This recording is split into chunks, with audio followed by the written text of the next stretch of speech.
What's up, everybody? Welcome to the 4040 Vision podcast. I'm your host, Khaled Abdallah, and today's podcast is about the LIV Golf Takeover of the PGA Tour. And with me today is a special guest, Amaar Burton, who is the founder and editor at MuslimSportsTalk.com and a copy editor at The Ringer. How's everything going today, Amaar? Going pretty good, man. How you doing? Good, good, good. So the reason I asked you on, Amar, is, as you know, is because you wrote an article on MuslimSportsTalk.com about Saudi Arabia's sports takeover triggering Islamophobia, and I thought it was a really Mm, interesting angle to this whole topic, which has been super fascinating to me. And I wanted to bring mm. you on and talk about this.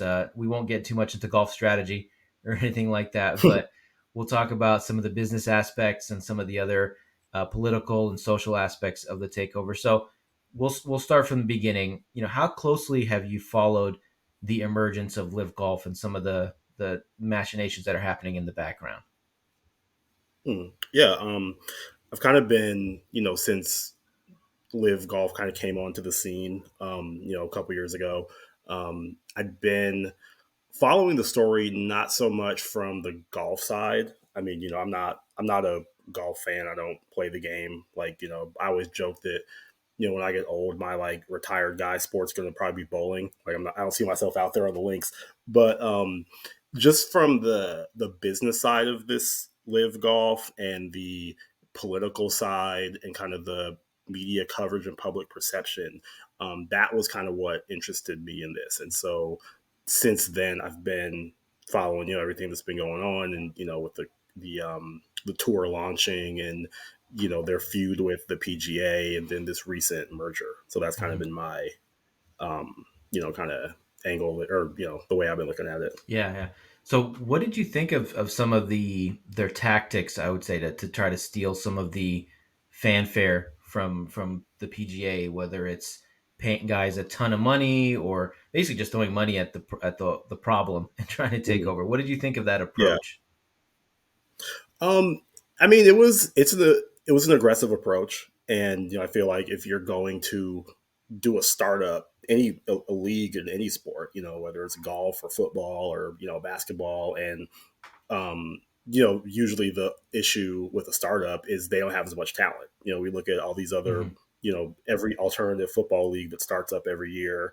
That's kind of the one thing that keeps fans away is like, well, we know these aren't the best players in the world, so why am I going to watch this instead of the NFL? So with Live Golf, it's like, yeah, if you're going to go out there and really try to challenge the PGA, then you're going to have to get the best players in the world, and those guys are on the PGA. So it's like you can't do nothing but respect that approach. It's just like, Hmm. okay, we're going to try to get to that the talent. And as far as was that a sustainable model? I think as long as they had the money there, as long as the investors were willing to fund it, Hmm. it could have been sustainable. I mean, I think the key with any kind of new sports league is like, do the people who are paying for it, how long do they want to keep paying for it? For sure, for sure. If it isn't a hit right away, if it's not making a ton of money right away, like how long do they want to keep it up? You look at any other startup league that folds, it's because the people who are funding it just decide, okay, like I'm out. We're not making enough money. We didn't Hmm. get enough TV deal, whatever the case may be. So um, I don't know how long the Saudi investment fund was going to be willing to stick with it if it didn't, if they never merged with PGA and, if they didn't, pop and, Hmm. start making a lot of profit. Um, but, that's probably what it would have came down to is just how much they were willing to pay. Um, and, how much they were budgeting. I mean, we can look at it and say, they have Yeah. $600 billion. It doesn't mean they wanted to spend all that on Yeah. golf, right? It's like, they're going to have a line where it's like, okay, we've spent this amount of money on it. Like that's Hmm. enough.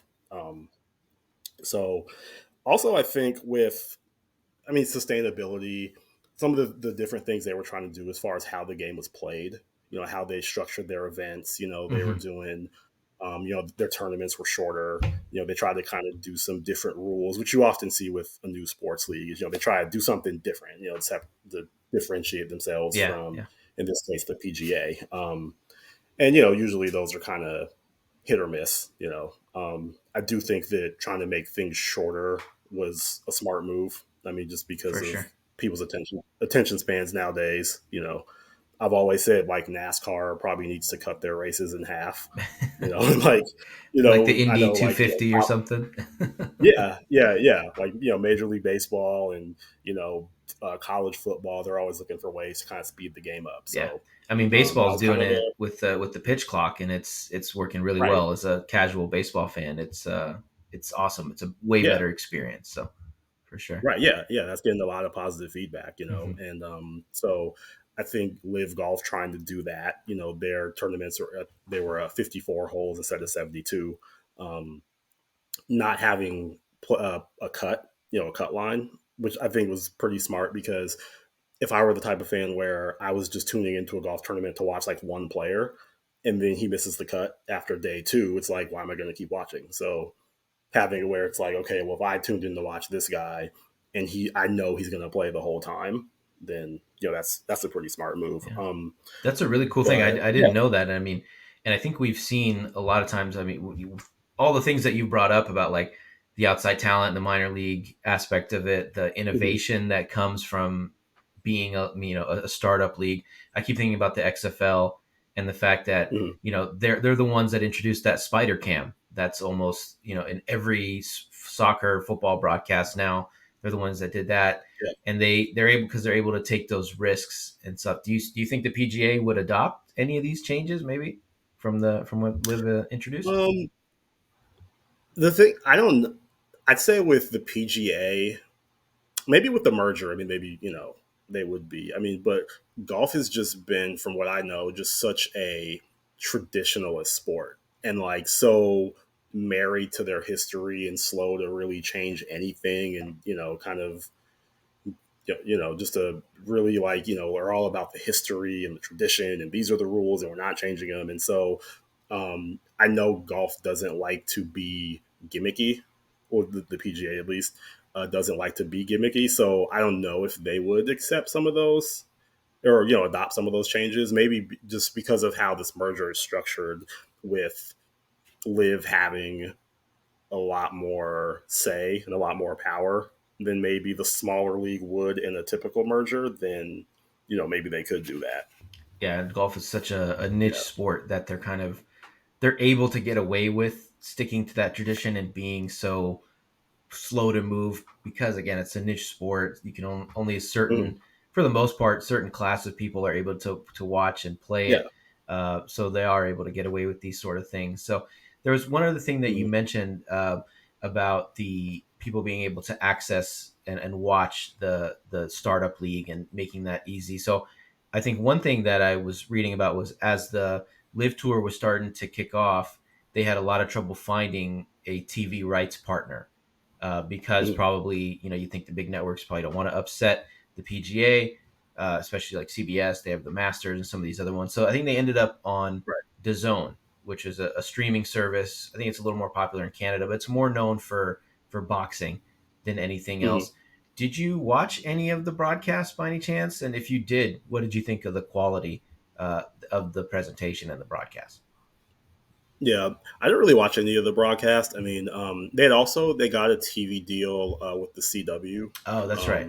but yeah, a lot. But yeah, a lot of their access, it was through streaming Hmm. services, and the fact that they didn't kind of get the big traditional TV deal was probably somewhat of a red flag. And that was something a lot of people pointed to, was like, okay, this is going to struggle. They didn't get a big deal with ESPN or Fox Sports or whatever. So um, but yeah, like no, personally, I mean, I don't really watch it. I mean, like I said, I don't really watch the PGA. Um, but I do like know a lot of people that play golf and are really into golf, and just what I heard from them, there were like criticisms of just how the productions were, how the live events were, whether that was from a talent standpoint, um, production value, things like that. And and I understand part of that might be people that just kind of have a pro PGA bias, or anti live bias, kind of just looking for something that's wrong with it, and just kind of in that mindset where they don't want it to be good. Um, And it's something new and different. Like we talked about. That's new and different isn't always embraced by golf and golf fans. Um, but yeah, I mean, from everything I heard, like there was a difference. I mean, it was a startup. It was going to take a while to get up to speed to maybe ever catch up to the PGA or like ever overtake it. Mhm. But they did have like good talent. I mean, I was just looking at some of the names of some of the golfers that Liv signed, and I mean, it was just me as a very casual golf fan. Like I recognize a lot of the names. So Mhm. Yeah, they had plenty of talent in terms of the actual mhm, golfers. Maybe the talent gap in the broadcast, that you're not able to get the top commentators and stuff like that, like you wouldn't get Joe Buck and Troy Aikman doing an right, XFL game, even if it's the XFL Super Bowl or whatever they call it. right, So I can see why. I mean, from my again casual golf fan outlook, when I was watching it, I watched a couple holes here and there, mostly on Twitter, highlights, things like that. It seemed very mhm, much like the normal PGA broadcast, but I guess without like mhm, Jim Nance or some of those other key voices. So, but yeah, it is a mhm, startup, so you got to start somewhere. Uh, so I wanted to shift gears a little bit and maybe touch a little bit on what you talked about in your article. And I think one of the key arguments that was being made in the world of like social commentary and stuff like that was the PGA, in an attempt to keep the live group at bay, whatever, they kind of mhm, weaponized some of that anti-Saudi sentiment, maybe even some Islamophobic sentiment against mhm. live. So can you tell me a little bit about how they did that and what some of their main arguments were? Yeah, I mean, the PGA commissioner, Jay Monhan. I mean, he made a lot of headlines with he took the kind of firebrand approach. He kind of hitting on the touchy subjects. He brought up 9/11, kind of invoked that. Just kind of did the typical, if you're supporting anything that has anything to do with Saudi Arabia, you're supporting, their, a regime that has a bad human rights record. You're supporting, terrorism, and you're supporting violence, and you're supporting, you know, um, a country that doesn't treat women well and doesn't treat migrant workers well. And yeah, I mean, it was a lot of the stuff I've heard. Like I'm a pro wrestling fan, and when WWE started working with Saudi Arabia and bringing shows over there, it was the same Yeah, stuff. I remember The hearing a lot same of that same talk. Yeah. yeah, that a lot of people had for how could they run shows there, knowing what the Saudi government is known for, what their reputation is, what people believe their history is. So that was some of what the PGA did. Just also doing, I mean, as far as dealing with their golfers, like tactics, like threatening to any golfer that worked with Live, PGA was going to ban them for life, and you can't come back, if you go work for Live, and just trying to discourage any of their golfers from going over to the other side. Which is again, that happens in sports. I mean, again, me being a wrestling fan, it happens in wrestling. Guys try to go from one promotion to the next, and some uh, companies might, you kind of use that threat. Okay, well, if you go over there, you can't ever come back over here. So, Hmm. think twice before you do that. So, um, yeah, and with the PGA, I mean, it was just a lot of kind of tactics to just make live look bad, which had nothing to do with the actual golf product and just kind of everything to do with them being aligned with Saudi Arabia. Hmm. And you cover this in your article, that some of the irony involved with this line of thinking and this, the way Mm-hmm. that this message was being put out into the world. Can you touch on that a little bit and what the ironic aspect of of this kind of attitude is? Yeah, I found that ironic because you look at the PGA, they run, most of their events are run in the U.S. and everything that you could say about Saudi Arabia, you could say about the U.S. As far as you know Very true. Very true. war and um, going to other countries, committing violence, and just domestically, human rights abuses, mistreatment of women, mistreatment of minorities, mistreatment of migrant workers, like slavery, like if you name it, it happens in America. It's a long rap And sheet. Yeah, for sure. yeah, it is. Yeah, every powerful country has that rap sheet. Um, and like so to kind of like I don't know, single out Saudi Arabia is like, well, this is a place that you can't do business with because look at all the stuff they've done. And I'm like, well, look at the stuff that the U.S. has done. Look at the stuff that happens in Europe, and there's no objection to doing business there. So I found that kind of ironic and almost like hypocritical to kind of take that angle on it. Oh, Um, absolutely. just yeah, yeah, Yeah, and there's that additional layer of, while we're being told by the PGA or, whoever else, WWE fans, that, shouldn't be doing business with Saudi Arabia, blah, blah. At the same time, our government is doing a lot of business with them with arms deals and all kinds of other stuff. yep, We have that too. military bases there. Yeah. We have oil compounds there. So Mhm. it's a very multi-layered relationship. It's not just about sports, but I think you brought up a really Right. good point in your article, just how it's conflating working with what Saudi people have done, perhaps when it comes to 9/11 or some other things, with the entire Mhm. government, and just the fact that there's that tinge of racism that comes into the picture whenever a foreign entity, especially a black or brown foreign entity, is Right. exercising some power there. So what do you think ultimately caused the PGA to cave and merge with LIV? Because it seemed like, from the outside looking in, that this was going to be a long, drawn out battle. There's going to be a ton of money Mhm. being thrown around on both sides. So what kind of, I mean, not to, I don't want to use this phrase here, but which straw broke the camel's back in this situation? Mhm. From everything I've heard, it was the ton of money. That was going to get thrown around. I mean, you could say that the PGA was, kind of on top as far as the public relations battle, especially, on the American side. I mean, like it's not hard to get people in America to, dislike Saudi Arabia. Um, but is when it came to the money, just from everything I heard, it was like once the PGA was unable to kind of nip the live problem in the bud right off the bat, and they didn't just, okay, this is a new competitor, we kind of got rid of them. Um, and live was kind of, okay, they're going to stick around for a while. Now we're in this battle that could become financial, and they're not going to be able to outspend live's investors. Again, if those investors want to really do this and spend that money, the PGA, it was just going to be a lot of long, expensive battles for them, and I think they just were kind of like, okay, we're not going to win this on the money side, so let's see if we can work together. It's just Mm-hmm. cheaper for them to work together, and then a lot of people involved in PGA were going to make a lot of money Yeah. if they decide to work together. So, as is often the case in pro sports, it really, I think, just came down to money, money and business. Mm-hmm.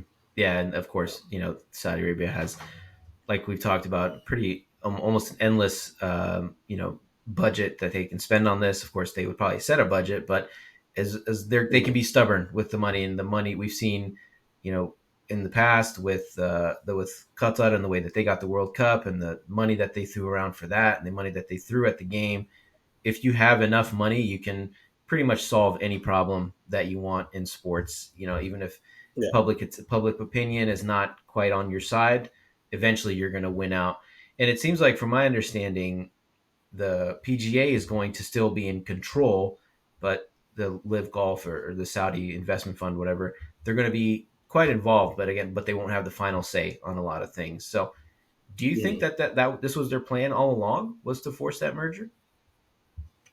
Um, I mean, I know that's a popular theory. I don't know if that was their plan. I mean, I think, they put a lot of money into, funding this startup. And I think that, um, it's just as likely that their plan was just to create a existing alternative to the PGA that was just gonna go along, and even if it never overtook the PGA, but it could have been a strong number two. Just I think their goal was to find where they can make profit, and whether that was live existing on its own or merging with the PGA. I think that was their ultimate goal. When the opportunity presented itself to merge with the PGA, I mean, they obviously jumped on it, which was probably a smart move. Just because PGA, it's like they've already got the name, they've already got the infrastructure, all that kind of stuff. They've already got a lot of that talent. It's like, well, now you don't have to pay $400 million to Tiger Woods because now he's in the fold. So cool. So yeah, I mean, there's a lot of speculation on like whether that was their goal from the start to merge, because that is the case with I think some other kind of startup sports leagues. They're like, Mm-hmm. okay, well, we'll just make enough noise and then maybe they'll absorb us and we'll go from there. But yeah, I mean, I think that it's just as likely that Liv wanted to actually just be their own thing, Mm-hmm. which could have worked. I mean, I think there's room in the world for two major golf organizations. Like, I don't think it has to be just one. Yeah, absolutely. I mean, golf is a global sport. They play all over the world. They Mhm. play in the Emirates. They play in Europe. All that. And you brought up a good point Right. about some of those other startup leagues. I mean, it's been a while, but back in the day, the ABA was eventually acquired by the NBA. They got rid of a few teams, Right. but they absorbed some of that. The Yeah. AFL, AFL and the yeah, NFL. Yep. AFL NFL merge. I think Yeah. the AHL and the Mhm. NHL, I think they merged as well. There was like the original 6 or 7 AHL teams that Yeah. joined the NHL. So there's definitely a Yeah. I think this history, happened with like some MMA organizations and stuff like that too. Kind of there might probably. have been some. Yeah. But yeah, and lost my train of thought. I was going to say something else about All the good about the mergers. yeah, But yeah, but it's a very common thing, and I think even outside of the sports world, you think about a tech startup or something like that. For the most part, mm, their goal is to be acquired. It's like, let's make enough oh yeah, noise, let's definitely. take enough of these niche users, and then hopefully we'll get bought by Google or Apple or Yeah. Microsoft or whatever and get cashed out. But this was like the opposite situation where the bigger fish, in terms of at least the pool of money, was the one that ended Mhm. up getting acquired. And I think it's because, like you said, PGA has the history, has the name, and it's a lot Mhm. easier to afford a Tiger Woods if he's already in the fold, like you said. Right. Uh, Oh, you know, what I was thinking was the sustainability of like two major golf leagues. I think also could have worked because golfers have a longer career. You know what I mean? mm, It's not the best players in the world can be that from 25 to age 50. You know, yeah, so it's not like basketball where it's like, okay, you got this window from 19 to like 35 or whatever. So yeah, I mean there's a big enough talent pool, I think, in golf to where PGA could have had a lot of stars on their side, Liv could have had a lot of stars on their side, and it still would have worked. and yeah, I mean, golf even has like the senior PGA Tour, so maybe even older than Right, 50 that live, they could have gotten some of these big names. Once they were older, maybe they didn't want to compete in like major tournaments or things like that, so they could have right, invited those guys. And we've seen the ability of a name, a big name, to attract fans across different sports. Like, with Messi coming to MLS, for example, a lot of people that have never watched an MLS game in their life are going to be tuning hmm in. They're going to be buying jerseys, going to games, stuff like that. So, maybe right. live. Maybe down the line they said we'll get the Messi of golf in Tiger Woods and have hmm him join. But yeah, anyway, so I think the one of the things or the angles here is that people have talked a lot about Saudi Arabia trying to do or attempting to do a form of sports washing. So I think it was either 2015 or 2016, the new king of Saudi Arabia, Mohammed bin Sultan, MBS as he's known, kind of launched this initiative to modernize Saudi Arabia, to diversify their portfolio, to improve their public image. Did a couple things like allowing women to drive, opening their borders a little bit more, having stuff like WWE events, and hmm welcoming more foreign people to the country, more European Western folks. So, what do you think of that as a criticism of Saudi Arabia, saying that the reason that they're buying, Newcastle United, or the reason that they're buying all these, expensive soccer players and nationalizing a few of the teams and launching Live Mhm. Golf is a form of sports washing for people to overlook some of the things that you talked about with the human rights abuses and other things like that. What do you think of that criticism? Yeah. Um, when I hear that criticism, I think people, it's like they make it sound more sinister than what it might be. I think that, obviously there's a PR positive of being involved in sports, right? You look at on a smaller level, like Mark Cuban, right? Who would know who Mark Cuban was if he didn't own the Dallas Mavericks? He would be a rich tech guy, but he's become a celebrity from owning an NBA team. He's got a cool factor to him now. He's on Shark Tank. He makes movie cameos here and there. Like that doesn't happen if he's most likely doesn't happen if he was just doing what he was doing to get rich in the first place and he didn't get involved in pro sports, right? Who would know who Jerry Jones is if he didn't own the Dallas Cowboys? He'd be some, rich. I don't know. Was he in oil? I'm not sure how he got Yeah, rich. oil baron of some kind. Yeah, he'd be like a rich oil guy in Oklahoma, But he owns the Dallas Cowboys, so he's on TV. He's in movies. He's a celebrity, right? Um, and everyone who's involved in the Saudi investment fund, everyone who's advising them, they know this. They know that being involved in sports, yeah, it does help your image. I don't think that it cleans up your image. I don't think that we're in a world anymore where people like that they could be misinformed to the point where they don't know anything about Saudi Arabia except they own some sports teams and they own a sports league. Like nobody we know Cuba has a great baseball team, but we know so much more about Cuba. So them having a great baseball team doesn't make us overlook or forget anything else that's going on there. I Mhm. just don't think we live in that kind of society anymore. We have too much access to information. The media is too big. It reports on everything. So if sports washing was a goal for Saudi in getting involved in this, I don't think that was a very realistic goal because it's not, they're not going to sports wash. Everyone's going to still know, everyone's still going to think what they think about the country, Yeah. and they're going to have whatever opinions they already had. Mhm. Them owning a soccer team isn't going to change that,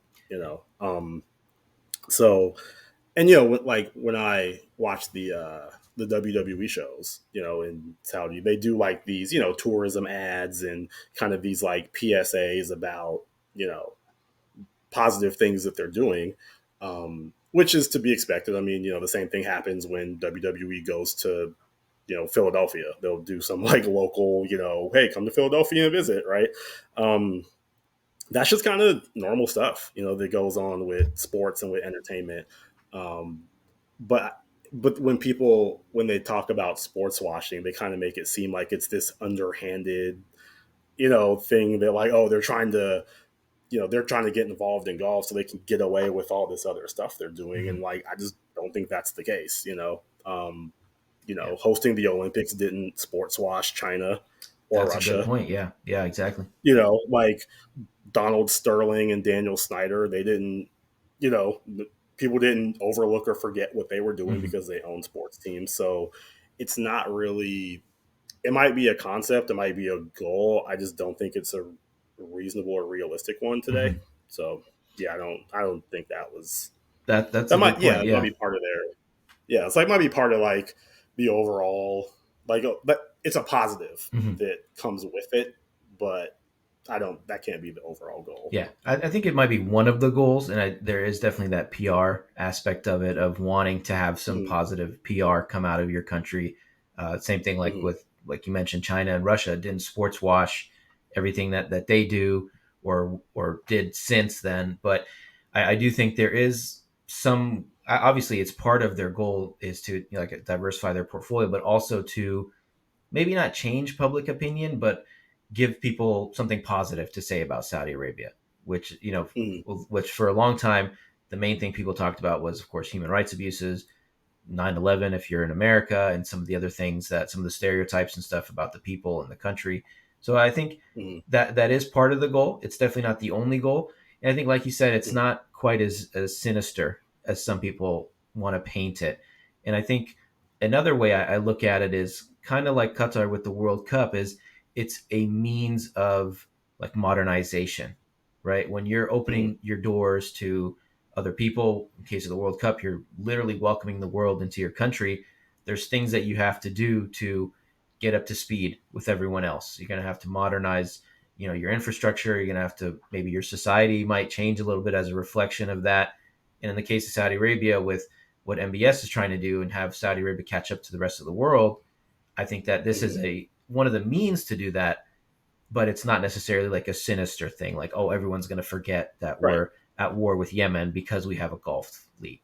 Like, it's not how it Right. works. You know what I mean? Or Russia, for example, like they're not going to worry about us trying to annex Crimea because we're hosting the Olympics. It's just something that happens, and it's something that, as part of like a global, sports fan or sports fan base, like these are things that you want to tap into, and you want to be able to have some positive things being said about you, which is, again, is not was not the usual when it came to Yeah. Saudi Arabia. So we Yeah. And I think with some places like Qatar, it's kind of like, it also might have been just a, hey, it's okay to come here, because, I think a lot of people just kind of think, okay, I can't go over there, and so it was just like and that's what, some of the tourism ads, like, with Saudi Arabia, it's just like, you might not think it's okay to come here, but like, no, it's okay, come along.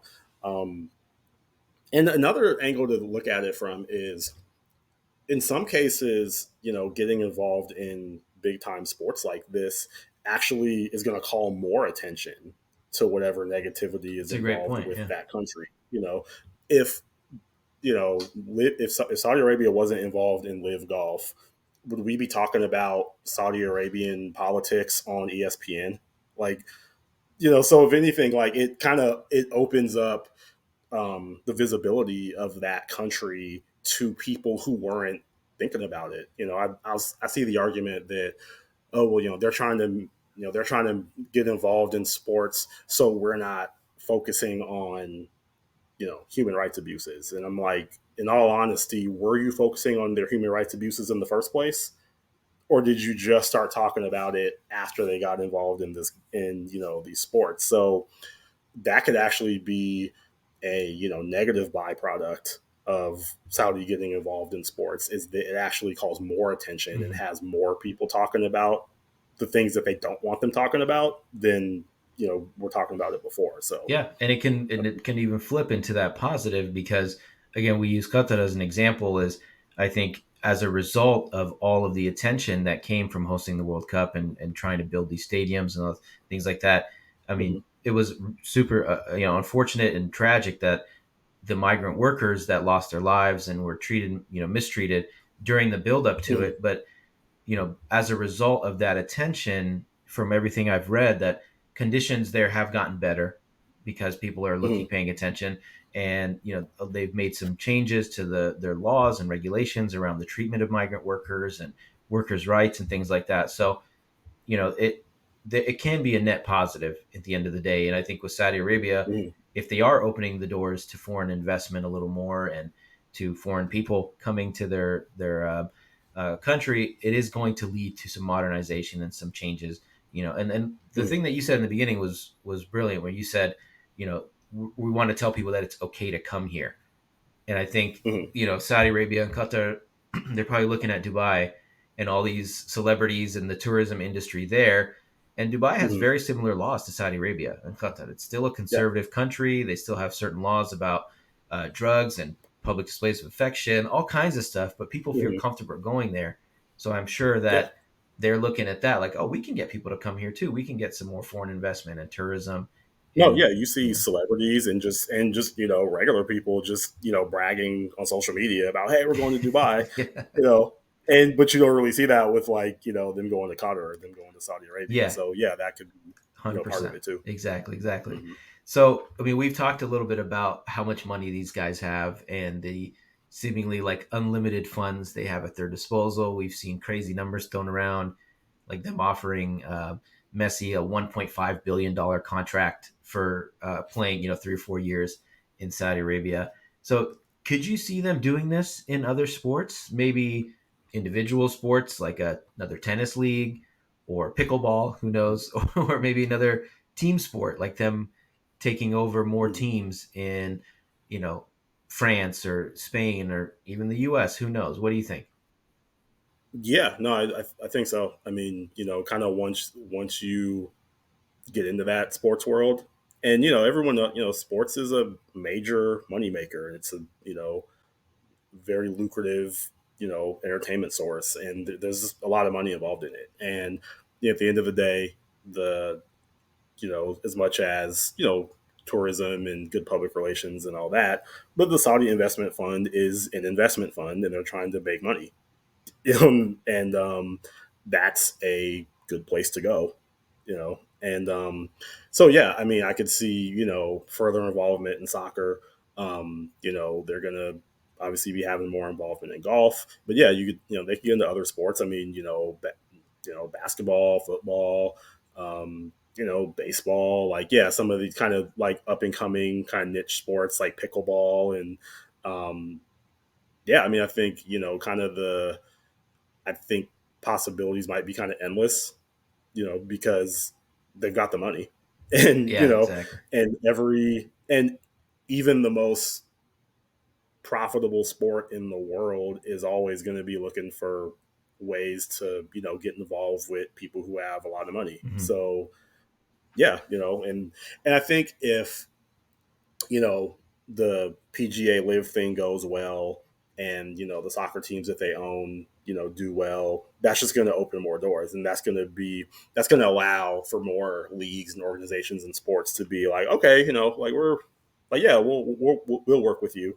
Yeah, um exactly. And Maybe, yeah, maybe as far as like the bad publicity or negative backlash, maybe the majority of it happens with this golf thing, and then after that there's more of an acceptance, yeah, because it just becomes part of it. It becomes normalized. It just becomes part of, okay, well, yeah, they're here now. They're not going anywhere. So exactly. I think, let's bring them into our sport. yeah, I think that glass ceiling or whatever you want to call it has been broken. I mean, Right. there was a lot of outrage and backlash when they bought Newcastle United, but they bought them. Mm-hmm. They took now they're a Champions League team, and I'm sure Right. if they're going to do the same in some of the other leagues, they probably can't own two leagues or two teams in England. But if they buy a team in Spain or Germany or wherever, I mean, the again, that glass ceiling's been broken. There's already an acceptance of it. Maybe it's just the outrage is going to be a little bit less every time.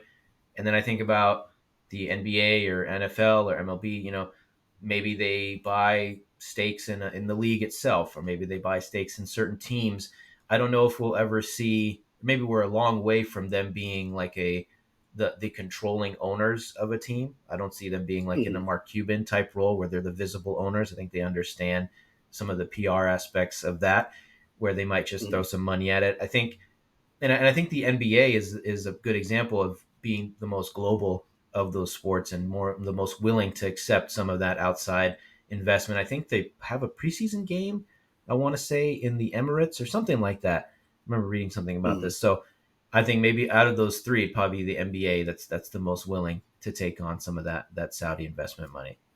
Yeah. And I think, and you brought up them doing it in other countries too. I mean, I think that's probably more likely. I mean, I think America was going to be kind of the toughest, the thickest glass ceiling to break through, just because of, American sentiment towards Saudi Arabia, American sentiment towards Muslims, towards Muslim majority countries.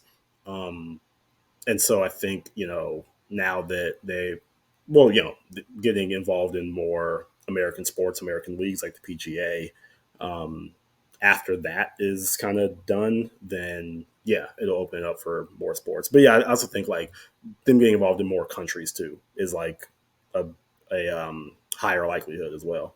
Yeah, that seal has been broken, like you said with the Hmm. PGA. They're already here. So and money Hmm. talks, especially in sports.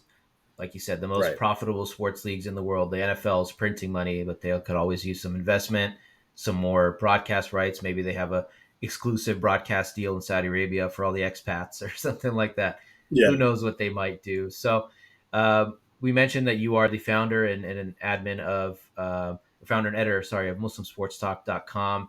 I've read a couple Mhm. of your articles there. It's great stuff. I really like the angle that you take, especially as a Muslim myself, just having that Muslim outlook on sports. But obviously, it's not the only thing that determines your perspective. But why don't you tell us about a little bit about the site and some of the work that you've been doing there? Yeah, I launched the site a few years ago now, kind of after I converted myself, and just felt like it was, I wanted to kind of find a way to use what I'm good at, which was sports writing, sports editing, sports content, but with this new religion I'd embrace and this lifestyle, and just kind of I wanted to blend those things together, and I kind of saw it as like my way of spreading the word about Islam. I mean, we're all called upon to do our dawah and you know tell people about their religion. I was like, well, this is kind of the best way I'm going to be able to do that. So that was kind of the thought process behind launching the site. Yeah, and over the years, I kind of been it's been like really like um, having, I don't know, off and on, I guess I'd say, like some periods where I'm doing a lot of content and some periods where it's kind of dry. Just due to, I mean, when I To first life, started, I didn't, due to life, right? yeah, no, like, and, yeah, when I first started, I didn't have any kids, and now I have three. So it's like, just you're busy, and you have another full time job, and yeah. But just kind of more recently, I did a rebranding of the site and kind of shifted some of the angles I want to take and kind of talking a little bit more about sports in general and not everything being about like Muslim athletes, and kind of talking about more, always featuring Muslim athletes, but also talking about topics in general sports that you could kind of put an Islamic spin on. Um, so hopefully with that, I mean, just be able to get a lot more content out there. Looking to do more stuff with videos and features and more interviews and things like that. So yeah, that's the kind of the gist of it. And some of Yeah, it's really cool. the goals coming up. Yeah, yeah. I mean, So as like I um, said, as a Muslim, it's cool to see that, and it's something that I try to do is kind of. I mean, it's your identity, so that's how you're going to see things. That's how you're going to interpret things, and it's one of the things about like diversity of thought and diversity of identity that you bring yeah, your own perspective to things. And of course, as Muslims, we're going to have a certain outlook on things for the most part. And I think there was a podcast we did a while back for Eid. I think you'd enjoy. It was a Muslim like NBA fantasy draft. So me and my I just listened to that oh, did about you? like 2 days ago. Okay, what'd you Yeah, think? no, yeah, and I thought that was like a really cool idea. Yeah.